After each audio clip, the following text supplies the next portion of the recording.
আশ্চর্য মেয়ে তো আপনারা। একটু হলে তো অ্যাক্সিডেন্ট হয়ে যেত। আসলে আমার এই বান্ধবীদের মাথায় একটু সমস্যা আছে তো, তাই ও বাড়ি থেকে পালিয়ে যাচ্ছিল। ওকে ধরার জন্য আর পিছু পিছু আসছিলাম। কিন্তু দেখে তো মনে হচ্ছে না এর মাথায় সমস্যা আছে। আরে ললিতা বুবু, তুমি কবে এসছো আমাদের বাড়ি? আমি তোমার গায়ে একটু কামড়ে দাও। কে তোমার ললিতা বাবু? কেনে তুমি? কি দাদা বলছে? বাড়ি নিছে ওকে? আমি ললিতা বুবুকে কামড়াবো, আমি ললিতা বুবুকে কামড়াবো, আমি ললিতা বুবুকে কামড়াবো। কি পাগল ছাগলে গ্রাম রে ভাই।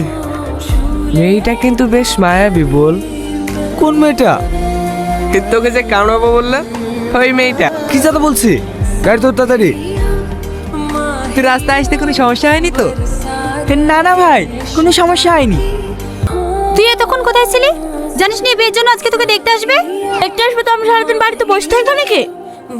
না না, আপনি সারা গিরা মাতিয়ে বেড়াবি।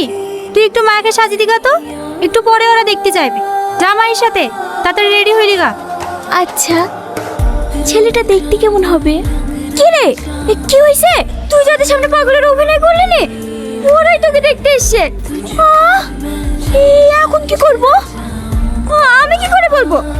তুই থাক, আমি বাড়ি যাই। তোর জন্য তো আমি পাগল সাজলাম, আর তুই আমাকে এখন একা রেখে বাড়ি চলে যাবি? কিছু একটা কর না প্লিজ। মাহি, মায়াকে লিয়ে আয় মা। আসসালামু আলাইকুম। ওয়ালাইকুম আসসালাম। বসো মা। এত বড় করে ঘুমটা তুলে মুখটা দেখবে কি করি?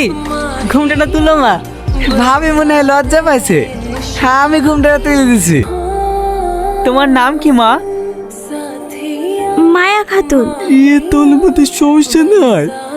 তোমার পাগলের অভিনয় করছিল। মাশাআল্লাহ ভাই, আপনার মেয়ে সত্যি অনেক